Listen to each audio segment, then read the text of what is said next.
জিবরাইল আমিন নবীজির দরবারে আসছে। হুজুর আপনি কেমন আছেন? আল্লাহ জানতে চেয়েছে, যদিও আল্লাহ সবকিছু ভালো জানেন, তারপরও আপনি নবীর খোঁজ নেওয়ার জন্য আল্লাহ আমাকে পাঠাইছে।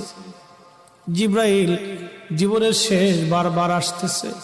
জিবরাইলকে নবীজি বললেন, জিবরাইল আমার কাছে অসুস্থতা লাগে, খারাপ খারাপ লাগে, শরীর ভালো লাগে না। জিবরাইল আমিন চলে গেলেন। পরের দিন আবার আসছে। হুজুর আল্লাহ জানেন, তারপরেও খোঁজ নিতে পাঠাইছে, কেমন আছেন গো নবীজি?